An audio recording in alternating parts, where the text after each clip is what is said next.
आषाढ़ महीने की कृष्ण पक्ष की चतुर्थी तिथि को कृष्ण पिंगल षष्ठी चतुर्थी के नाम से जाना जाता है। इस दिन भक्त उपवास रखते हैं और भगवान गणेश जी की विधि विधान से पूजा करते हैं। षष्ठी चतुर्थी का व्रत रखने से गणेश भगवान का आशीर्वाद भक्तों पर हमेशा बना रहता है और इस व्रत को करने से भक्तों के सारे बिगड़े काम भी बन जाते हैं। साथ ही हर प्रकार के संकट से भी छुटकारा मिलता है। षष्ठी चतुर्थी के दिन चंद्रमा की भी पूजा की जाती है। चंद्रमा की पूजा के बिना यह व्रत अधूरा रहता है।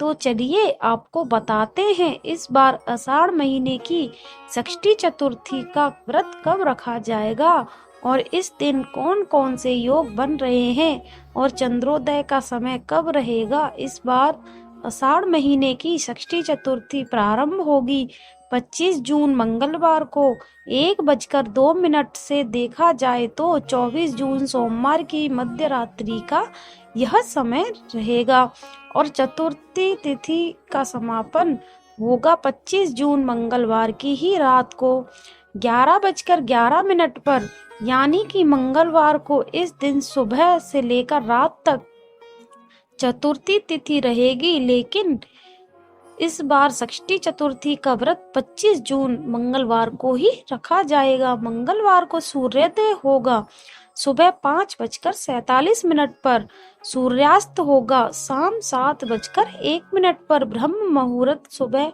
4:10 से 4:58 तक रहेगा।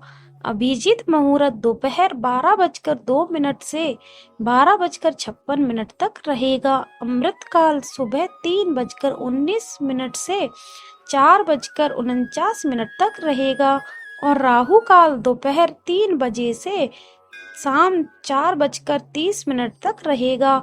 वैसे तो ब्रह्म मुहूर्त के में कोई भी पूजा पाठ करनी चाहिए, लेकिन भगवान गणेश जी की पूजा आप ब्रह्म मुहूर्त के अलावा अभिजीत मुहूर्त में भी कर सकते हैं, क्योंकि दोपहर के समय भगवान गणेश जी की विधि विधान से पूजा अर्चना करने से भी सभी प्रकार की मनोकामनाएं पूरी हो जाती हैं। अमृत काल में भी आप भगवान की पूजा कर सकते हैं। मंगलवार के दिन चंद्रोदय होगा रात 10:02 पर, तो रात को आप इस समय चंद्र देवता की पूजा करें। शाम की पूजा आप हर दिन के समय के अनुसार ही कर सकते हैं, लेकिन चंद्र देवता की पूजा आप इस समय के बाद से कभी भी करके चंद्र देवता को अर्घ देकर अपना उपवास खोल सकते हैं। चतुर्थी के व्रत में सुबह जल्दी उठकर स्नान करने के बाद सूर्य देवता को जल चढ़ाना चाहिए। फिर घर के मंदिर में एक चौकी पर गणेश भगवान की प्रतिमा को गंगा जल और शहद से स्वच्छ करके स्थापित करना चाहिए। सिंदूर, दुर्वा, पुष्प, अक्षत, फल, जनेऊ, प्रसाद आदि सामग्री एकत्रित करें। धूप दीप जलाएं। ओम गणपते नमः मंत्र का जाप करते हुए पूजा करें। 108 बार आप इस मंत्र का भी जाप कर सकते हैं। भगवान गणेश जी के सामने व्रत करने का संकल्प लें और पूरे दिन अन्न ग्रहण ना करें। चतुर्थी के व्रत में नमक का सेवन भी नहीं किया जाता है। यदि आपकी सामर्थ्य निराहार रहने की ना हो तो आप शाम की पूजा चंद्र देवता की पूजा करने के बाद फलाहार कर सकते हैं। फलाहार पानी, दूध, फलों के रस का सेवन आप इस दिन कर सकते हैं।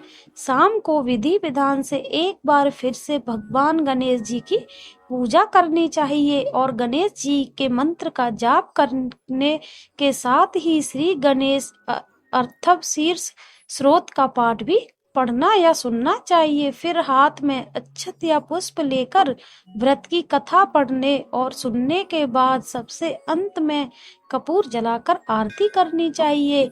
दिन भर में उपवास रखें। शाम के समय एक बार फिर से विधि विधान से पूजा करें और फलाहार का मौसमी फलों का भोग भगवान गणेश को अर्पित करें। इसके बाद चंद्रोदय होने पर एक लोटे में जल भरकर उसमें शक्कर और सफेद पुष्प डालकर चंद्र देवता को अर्घ देना चाहिए।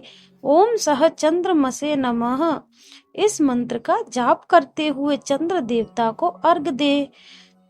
अपनी ही जगह पर खड़े होकर 3 बार परिक्रमा करनी चाहिए। चंद्र देवता की पूजा करने के बाद आप फलाहार कर सकते हैं और अगले दिन सुबह सूर्य उदय होने पर एक बार फिर से भगवान गणेश की पूजा करके अन्न और नमक का सेवन आप कर सकते हैं। यह थी आज की वीडियो।